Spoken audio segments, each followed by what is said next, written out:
freaking first cut. Golly. What's going on, YouTube? This is the Mega Preview Pod for this week's RBC Canadian Open. That includes a lot of LIV Golf conversation and storylines and best bets and Tiger Woods and Phil Mickelson, everything you can imagine. Hit the like button. Make sure you're subscribed. We'll jump into it right now.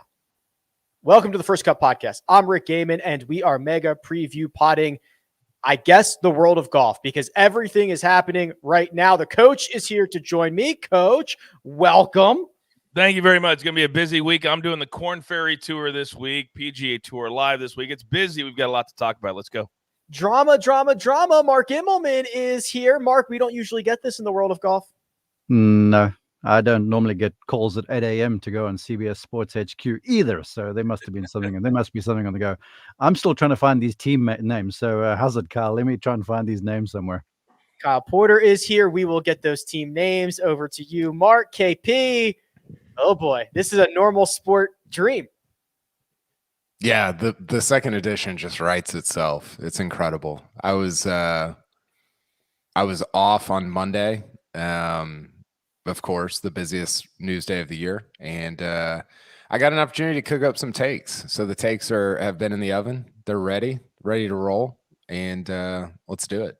Let's do it. Let's start with the big cat. Tiger Woods releases a statement Tuesday morning. Today is Tuesday, right? Yes, it is Tuesday morning, where he says he has informed the USGA that he will not, I repeat, will not be competing in the US Open. His body, quote, needs more time to get stronger for major championship golf, end quote. He does indeed plan to play the JP McManus Pro-Am and the Open Championship next month. Coach, this is seemingly a calculated recovery time for Tiger to give him his best chance to win at St. Andrews. Yeah, and it's smart. And I said this here on the show a couple of weeks ago that none of us want to see a Tiger Woods that looked like what he did at Southern Hills for the weekend. It's a great story that he can make the cut, but that's not what Tiger Woods is. That's not who he is. That's not how he has built his legacy of arguably the greatest golfer of all time. It's not just showing up and gutting it out and making a cut and saying, hey, look at me. That's not who Tiger Woods is. So this is a smart decision.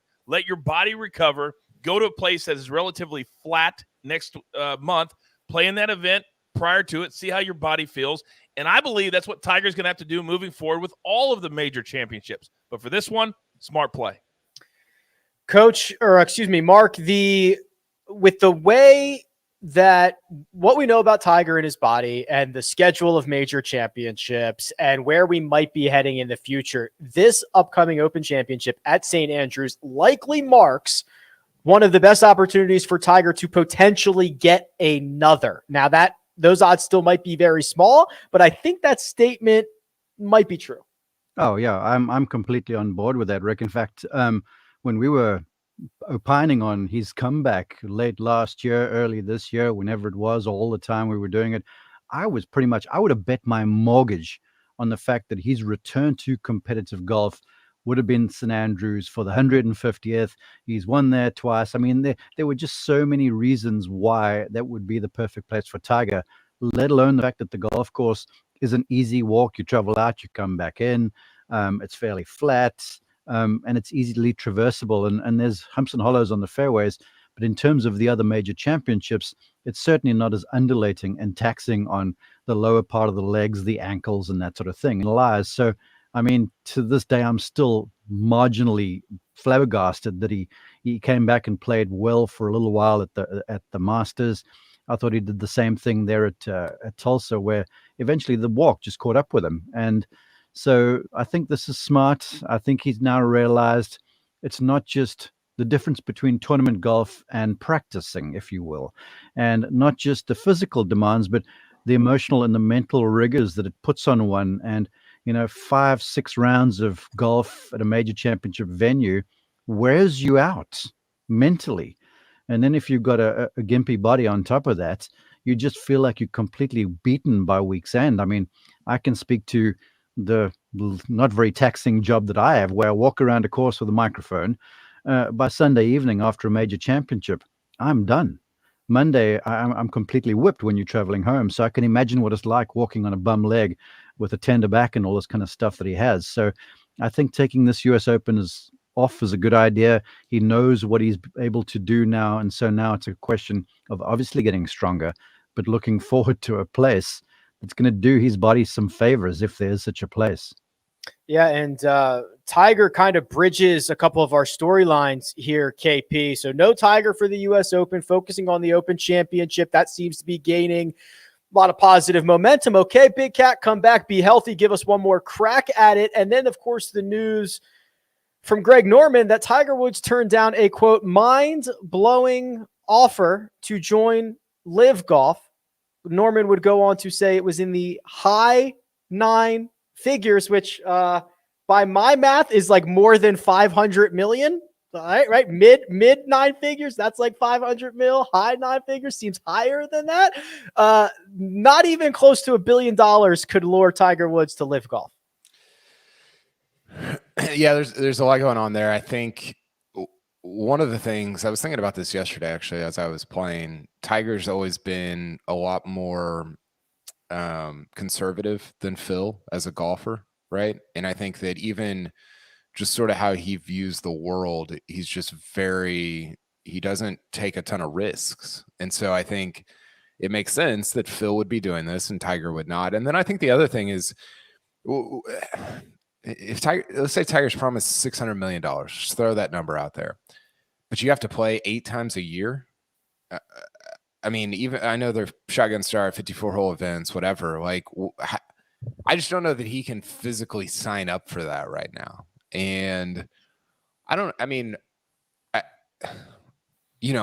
think in the fallow times for Tiger when he wasn't playing, there were rumors of like, does he need money? Like, is he able to sustain this lifestyle that he's built up for however many years based on what he's earned? I had heard some kind of rumblings around that. And so I thought that was interesting, but I just don't think he needs the amount of money that they're offering for what he had to give them, which is 8 weeks, 10 weeks, 15 weeks a year of playing. Cause I just don't think he's physically capable of doing that. Would he have had to do that though? I mean, do you not think, Kyle, that Tiger could have said to them, hey, if I just show up, that would be enough for what you guys need? Would he have to play just like physically be there? Brand ambassador. Like he's handing out the trophy at the end of the week? Yeah, just showing up. I don't know. I mean, if they were going to $100 million to Jack Nicklaus to be the face, he wasn't going to play. There you go. Yeah, that's the point that I was going to make there. If they prepared to go to $100 million to get Jack just to endorse the thing, that tells me they're looking for gravitas behind the idea. And Tiger just amps that to a different level, obviously, because Jack, he's 18-time major champion, arguably the greatest of all time, but he's nearly 80 years old, if not 80, I think it is. Where Tiger, you've got a guy who's late 40s, he would be the perfect ambassador. And if they've got these deep pockets that now we're understanding they do, why not do it? But more importantly, we need to recognize Kyle for using the word fallow. I mean, this is top class, Kyle. Good job. He had a day off and he was able to re-energize and rejuvenate the vocabulary. Man, I think the other thing is that Tiger has a bunch of different business ventures that are already existing that doing something like this could sort of not desecrate, but just sort of like mess up, like, does this affect his golf course design venture? And a lot of these other guys, DJ and whoever, they don't have those ventures to worry about. And I think Tiger clearly believes he's not the guy that you're like, oh, he's going to take like a leap. And I think people sort of want him to be that guy at times of like the risk taker and the gunslinger and whatever. And he's just not that person. He's not that golfer and he's not that person. And so I'm not surprised by that decision. I think there are, Rick, 2 words that I heard today that, to be honest with you, I didn't even thought about. And that's the Ryder Cup. And DJ was asked directly about it. Hey, now that you're doing this, you are no longer eligible to play in the Ryder Cup. And to me, that's a big carrot. If you're talking about the big cat, well, he's going to be a Ryder Cup captain. That's coming down the chute. Would he have given that up for any amount of money? I don't know. That's a big question. Coach, I hear you there, because I didn't consider it this morning until 7:35 a.m. either when it came out. But I want to just jump in on the back of what Carl said, which I think is very astute, in that Tiger's entire career, he was sort of bred and trained to be very cognizant of what's happening around him. The world, yeah. And to not put a foot wrong mentally or when he speaks or whatever the case might be, because that was going to help him to just stay the course, because it's so easy. It would have been so easy, and we saw that with him, to get pulled off track. And that's where his dad bred him. So Tiger was very much externally focused, yet somehow he could go internal when he was playing golf.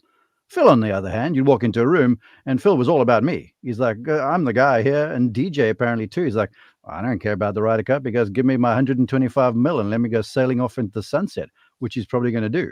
So I think there's a lot of this, how they bred stuff coming out too. And that may be some of the reason why, to Carl's point, that, maybe he just, he said to them, there's no amount of money that you guys can give me to become involved over here for the potential ramifications. Yeah. And it's, this morning, especially because we're getting the press conferences, we're getting a lot more questions, we're getting a lot more answers, we're getting a lot more speculation, getting inside the minds of some of these golfers. And as of right now, at least 6 golfers, KP, have resigned from the PGA Tour. Dustin Johnson, Kevin Na, Louis Oosthuizen, Sergio Garcia, Charles Schwartzel, Brandon Grace. Now, that seems to be quite strategic as a way to say, you can't fire me, I quit. And also let me make sure I can keep my retirement and all that fun stuff. Yeah. And somebody else brought up on Twitter that it might be a way to re-enter the PGA Tour later on if this thing falls apart, because technically you were just not a member of the tour when all of this took place. Right. Mm-hmm. I guess. Which is an incredible loophole. I just wrote a column on this. People should go read it. CBSSports.com. The thing that I was thinking about on Tuesday morning, Rick, as Taylor Gooch is saying, I'm not smart enough to understand what sports washing is, which is just like an incredible take. Terrible. Yeah, it's horrible. There was something else that happened. Kevin Na said that the PGA of America might change the rules. Well, not for you to be on the Ryder Cup. And then, there was some incident where a reporter got dragged out of the press conference at the LIV. I mean, it's a sideshow, and it has been a sideshow for several months now, both behind the scenes and out in public. And, the thing I was thinking about on Tuesday, Rick, is it's difficult to imagine teams called the Four Aces and the Thunder Sticks or the Magic Sticks. What's that? The Majestic? The Niblix. There we go. So we've got, this is incredible to me that we've got the Crushers and the Fireballs and the Four Aces playing for $25 million on June 9th. And 6 weeks later, we're going to have a major championship on a golf course that people have played on for 400 years, playing for the Claret Jug, which is 150 years old. And we're calling both of these things professional golf. Preach, brother. Preaching. And I think that my point in that is if you're LIV Golf, you are empowering the major championships right now. You're only making them seem more important by this clown show that you're rolling out there. You are empowering the major championships to essentially not give you the OWGR points that you need for your model, for your business to work in the long term. Right? You are making the majors seem way more important than they did 3 months ago. And because of that, and because you're a sideshow, and because the major championships, I think, are going to get to choose whether or not they get to award you OWGR points, because those are the organizations that make up the OWGR. They're going to look at this and say, this is a clown show. We're not going to give these guys OWGR points. Now, legally, can they do that? I don't know. But I was struck by the irony that the LIV Golf is empowering the majors, making them seem even more important. And the majors are the very organizations that they need on their side to legitimize their business model going forward. So that's my take. Go read the column. I don't know what everybody else has to say. Can I jump in real quick, Rick, because I just have two very, very quick things, and I'll get it back to you. This to me, every time I see a new anything new in a store, I go, somebody had to sit in a room and green light that, and somebody had to sit in a room and green light this, and it also screams that this was a room full of yes men and maybe yes women. Doubt it, but it could have been where they literally said, "We're going to do this. Yeah, it looks great, guys. It's great. You give me the big check. Go with Niblix." Go with Majestic. Cleats. I mean, High flyers, HY flyers. Thank you. What room would green light this of intelligent human beings? And then if you're a player like DJ and you're supposed to be the face or you're Phil and they sent these to you and you're like, yeah, I'm good with that. Go with the 4 aces and let me be the team captain. What? Stop it. I'm when I saw this, I was done. I was done. Coach, what you referenced there speaks to a point that when I've spoken with a number of players about this, I've made to them. I'm like, okay, you're getting 100 million. What are the expectations? Oh, no. I'm just going to go and play golf and play one pro-am and then I'm out of there. I'm like, not so much, my friend. Not these folks you're dealing with over here. And what you say to me is very apropos because I'm sitting here and I'm told I'm going to be a team captain by Greg Norman. I'm like, sweet, we're going to be the Sapphires or whatever. And then they hit me with Smash. I'm like, we're all white? No, I'm not on board. Your 12th most popular guy is Wade Ormsby. That's who's going to be a team captain? That's who you're going with? Well, don't forget Siwon Kim and Uline got himself a team. Peter Uline. Yeah, Peter Uline. He's ranked like 390th in the world. I don't know. I just I don't it's the other thing is like, is the PGA Tour beyond reproach? No, of course not. Like if an organization comes along and wants to take on the tour and try to create a rival league, I'm not necessarily against that, but this ain't it.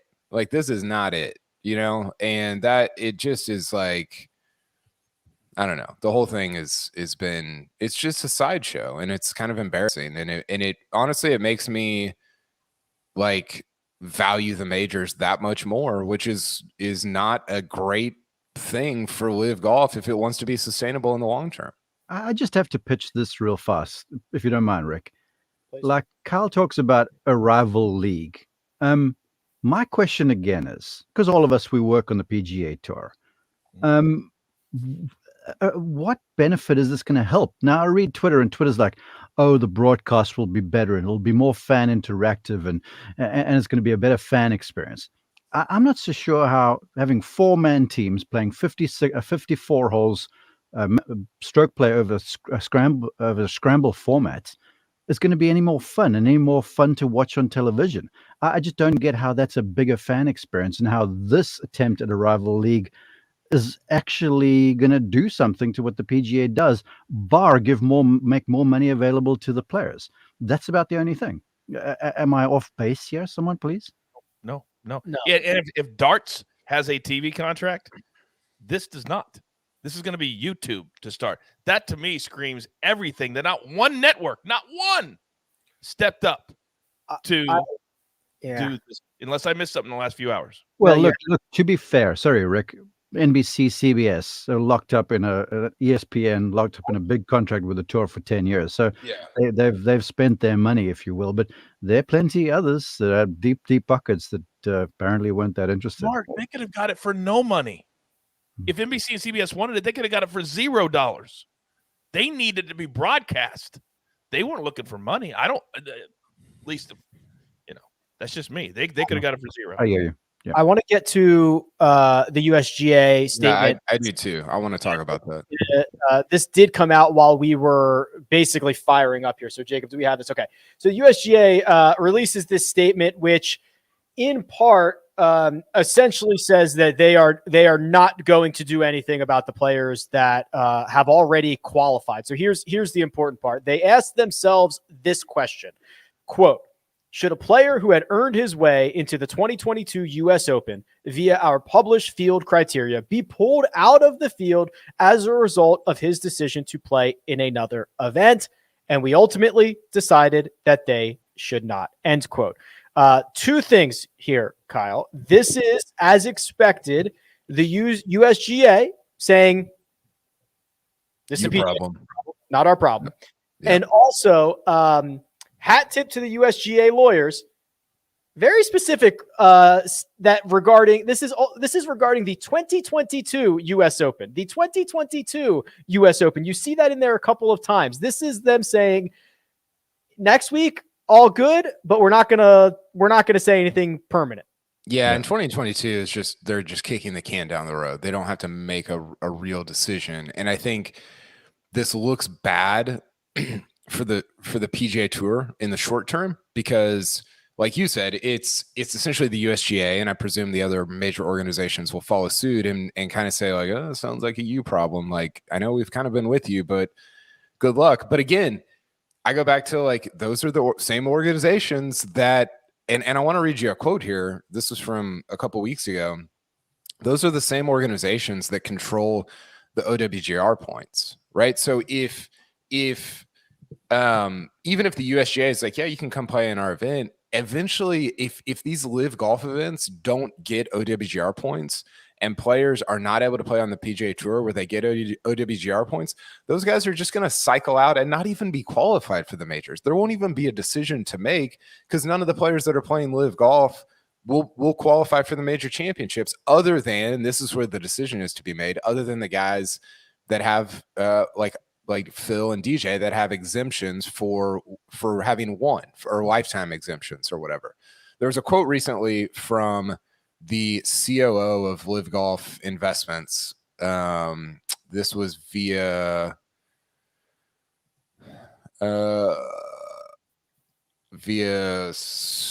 want to give credit. Let's see here. Okay, so the LIV Golf COO said that they're applying for OWGR points right now. They're in the process right now of the application to put our application in, whatever that means. But the OWGR board does not consist. But the OWGR board consist of the same individuals that have threatened players. It's interesting, isn't it? How everything is controlled by the same individuals if you want to play in the golf world. So we'll see how it goes. That does not sound promising, right? And so I think the USGA is sort of, by making the statement, avoiding a lawsuit. And then later on, you might be able to litigate whether they can hand out OWGR points or not to a professional event. But that seems like the clear path, the easier path for them and all these other organizations going forward to effectively keep players out of their major championships in the future. If you're a major championship coach and you don't want to take a stance, but you kind of have some say in the OWGR stuff, this resolves itself in a year or in 18 months because these guys are not going to earn enough OWGR points to get in. The guys who have already exemptions, they're going to continue to play. If Kevin Na wants to open qualify for the US Open, have at it, just like I could go open qualify for the US Open. If there's no OWGR points for the majors, this resolves itself. And that's the beauty of what this is, because with just a week in between this one and next one, there would have been a lot of negative storylines. USGA does not want that. They want a positive lead into the biggest event that they put on the entire year. This allows them to do that. They can go on Monday, sit in front of the cameras and say, yep, everybody's allowed to play because that's what the rules are. So now we fast forward a year and all the stuff we're talking about, no world points, they say, hey, that's what the rules are. And very quickly, because I know Mark has something to say, I want to address somebody in the chat very quickly. Anthony, he says, I get y'all a bunch of homers for good reason. PGA Tour paying your bills. But if LIV came and offered you a bigger slice of the pie, you'd do the same. Compare golf to other major sports. Let me just say this, because this is very, very personal to me. When I left ESPN, I left for a reason to go to the PGA Tour and to try to make a difference and add diversity to the national level of golf. If I went to LIV, and they very much may come to me, if I went to LIV, I would sacrifice the last 30 years of my career doing golf and would not be able to make the change that I'm trying to make on the PGA Tour with the PGA Tour. So you can call me a homer all you want. This was personal to me, and I'm trying to make a difference, and going there would not do that. So you call that a homer, call it a homer. But that's not why I wouldn't go there. Sorry, Rick, back to you. It's valid. Mark, let's put a bow on this. We're going to talk RBC Canadian here in a second. And I imagine if today and the first 2 days of this week or anything like the next couple of days of this week, there's going to be a lot more to talk about, and everything we say right now is probably going to be outdated in 2 hours anyway. So this is a situation where all of the leverage lies in the 4 major championships. We've been saying that for a very long time. And our first major championship has made a decision that this year there will be no decision. I think that, or do you think at some point there will be a coordinated yes or no, or this is just going to run its course? I think there will be a coordinated yes or no. I've been saying this for a while because of the Golf Federation. Just a couple things to bear in mind too, because remember, these major championships, 2 of them, they are open, so anyone conceivably can go and qualify. But remember, these opens have sponsors, and these sponsors swing a big financial stick. And if they decide, not so sure that we're happy with you guys endorsing this crowd that have been playing over there coming into your event, and then we're out. And that suddenly puts a big stick in the mud for, some of these open championships. So there's that to bear in mind. And then down the track, if you read DJ's things too, and Kyle probably knows a bit more about it, but when I was quickly prepping this morning, it jumped out to me that he said, it seems like this is the best thing to do at the time. And we assume that we're going to be okay with playing in 4 major championships down the way. No one's convinced just yet, even the players, that they are definitely in these things. I doubt that Phil Mickelson has met with Fred Ridley and company and the folks from the USGA to say, am I going to be able to play for the next little while? I just don't think that's happened. Now, there's speculation, like we're all doing, because no one really knows the future. Right now, the US Open is fine. Keen to see what happens with the RNA and the Open Championship. I had, again, a brief conversation with Louis Oosthuizen, who was the last winner the last time that event was held. Pardon me. He was a winner of one of the last 2 times they've had an Open at St. Andrews. Now he's going back there. And I'm like, so do you know if you go to LIV you're in? And he goes, well, I hope so. I'm not that sure. So no one knows for sure what's happening with the RNA just yet. So there's a lot of conjecture, and there's a lot of lawyers to just back into what you guys were showing with some of these statements. They're very carefully crafted, these things, and no one's taking a stance just yet. But a lot of lawyers are advising their players to say, well, if things stay this course, then you should be okay. And there's this and that, and if this, but that. And so it's just an odd situation to be in. But the one thing's for certain. I'm certain that DJ's check is cashed. And I'm certain that the money's in the account, because if it wasn't, there would not be a ball stuck in the ground Thursday morning in London. So that's the one certain, is that money is transferred to the accounts already, and so the players are doing okay. Rick, do you think that there will be a coordinated announcement from the major organizations? I personally do not.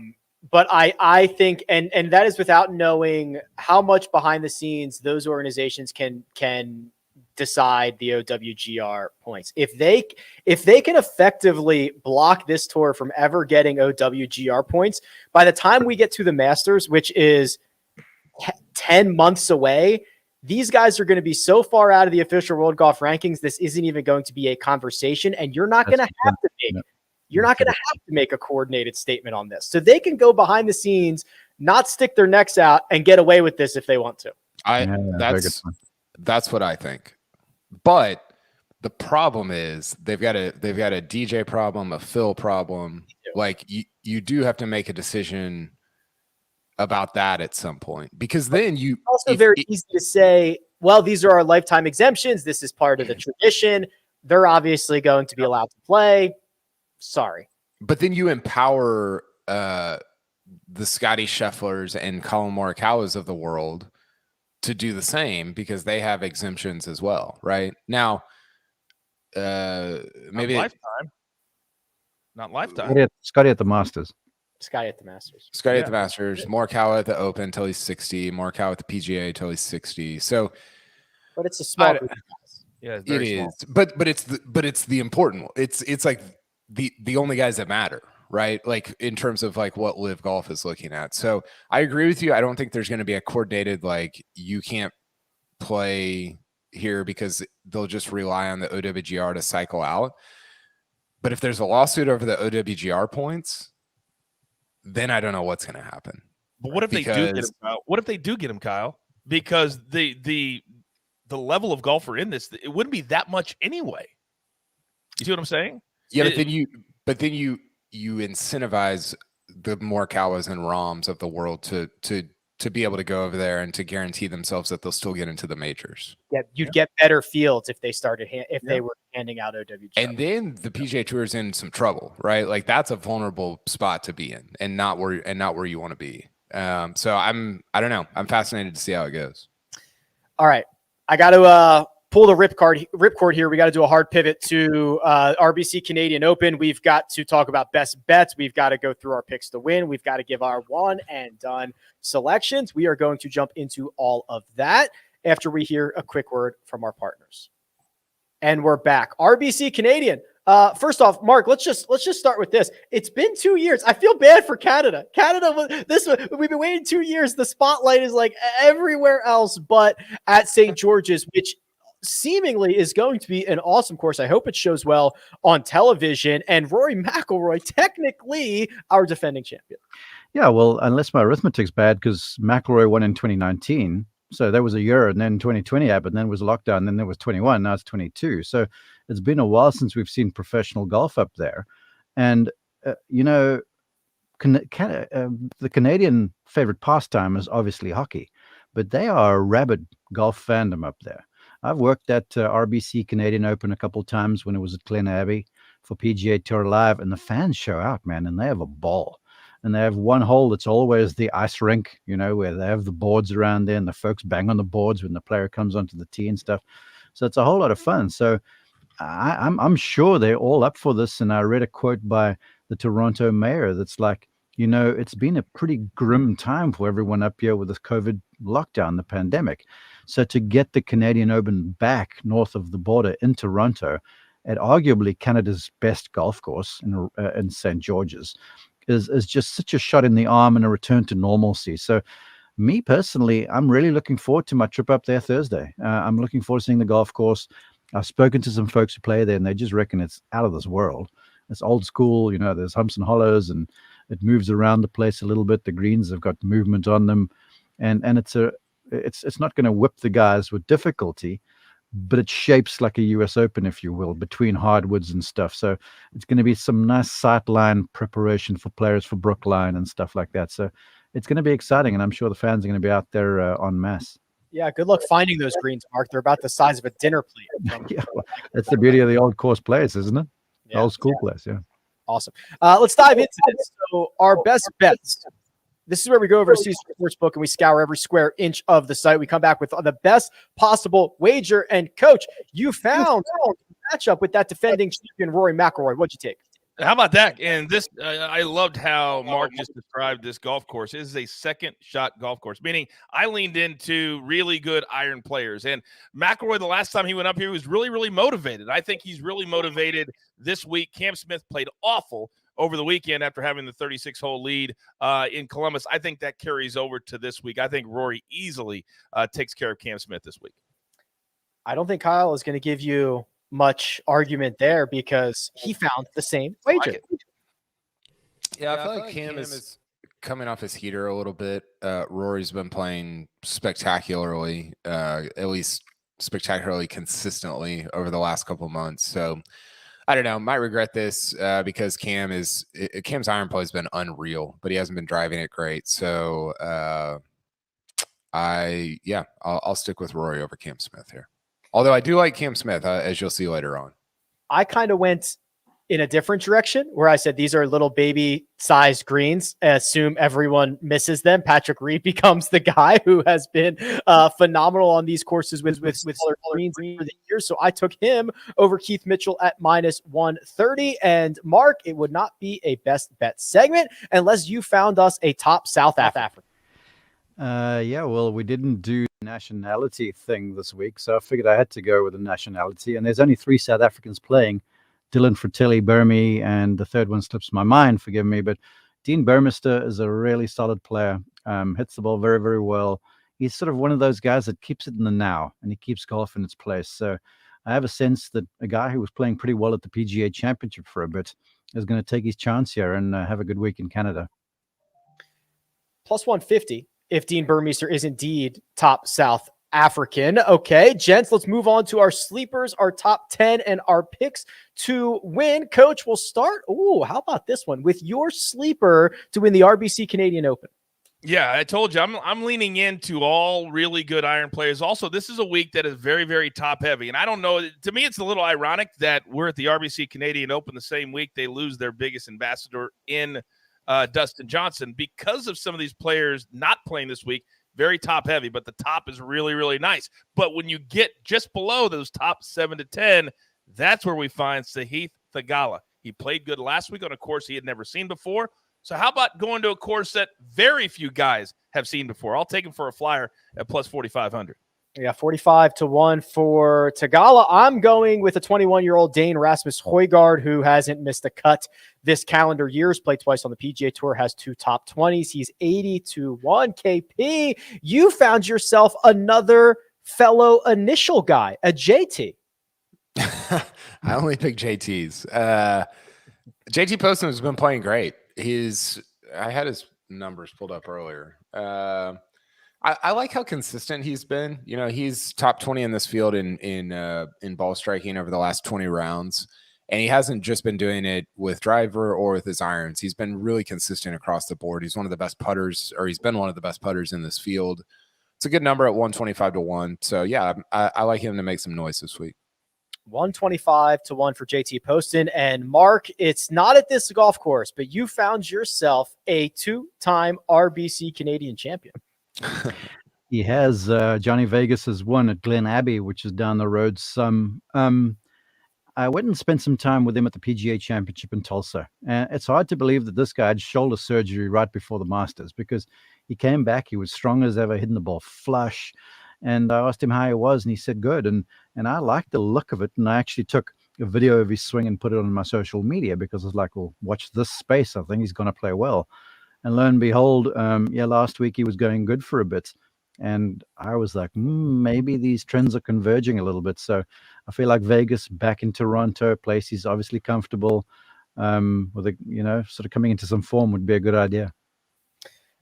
Johnny Vegas 50-1. Top 10 wagers. I can make most of this pretty quick. Myself, Kyle, and Mark have all gone with Corey Connors to finish inside the top 10 at plus 230. The Canadian, who has been spotted at St. George's a couple times over the past couple of weeks, getting his reps in for us. And Coach, the Lone Wolf in the top 10. You've gone with Sam Burns plus 165. Sort of the lone wolf, and you'll see what I'm talking about when we get to our one and dones. But to me, Sam Burns took the week off last week, coming off a victory where he shocked the world, coming from 7 shots back. So it wasn't like he had his best week in winning. And so when you're trending up and you play well and you finish good on Sunday and you grab a trophy, I'll take the next event. And as we said, very top heavy, plus 165. Love that number. Yeah, he has generally played very well after a win. He doesn't seem to have much of a hangover or anything like that. He almost went back-to-back last year. So Sam Burns back in action, plus 165 to finish inside the top 10. Picks to win. Coach, I'll bounce it right back to you. Who do you got to win this week? I'll make it very quick because I hate this. I usually never pick somebody less than plus 2,000, but I really believe that this week Rory McIlroy is the guy. So if I believe that, then I've got to give it out. So at plus 900, I'll take Rory. Mark, you this time in lockstep with the coach. Your pick to win also Rory McIlroy. It's got to start happening at some stage. I mean, everything is just seems like it's percolating. And every week I make a point of watching him, and it looks like it's good. And then all of a sudden he misses an inopportune putt, or it's a weird sort of a tee shot, or misses with a wedge. I just feel like it's time for something to sort of settle and things to get together right before this US Open. So yeah, McIlroy. 9-1 for Rory McIlroy. KP, you and I have gone further down the betting board. I went with Tyrrell Hatton, 28-1. I like kind of the long irons and the upside and the way this setup shakes out for him. And you went with Tony Finau, Hunky Tony at 25-1. Yeah, Finau's been playing a lot better golf. He's 6th in this field in his last 20 rounds in ball striking behind Scheffler, Rory, Cam Smith, Corey Connors, and Matt Fitzpatrick. So that's good company to keep. Finau, it's a good number for him. Usually, like if it was this time last year or 2 years ago, he'd be at 18-1 or 15-1 or 12-1 or something like that. So I like the trend that he's on in over the last month or so in terms of the golf that he's been playing. Tony, Terrell, Rory, and Rory for us, our picks to win the RBC Canadian Open, which, gentlemen, leaves us with just one final thing to do. It's our one and done selections. The picks are in. We will cover those, but first we're going to take a quick break and hear a word from our partners. And we're back. Okay. Don't release it yet, Jacob. Do not release. Don't release the board yet, because the fan vote is in. And it was quite close this week. First through third were only separated by 4 percentage points. Very close voting. In third, with 14.5% of the vote, the fans did not select Adam Hadwin, the Canadian. In second, with 15.7% of the vote, the fans did not select Cam Smith, the Aussie.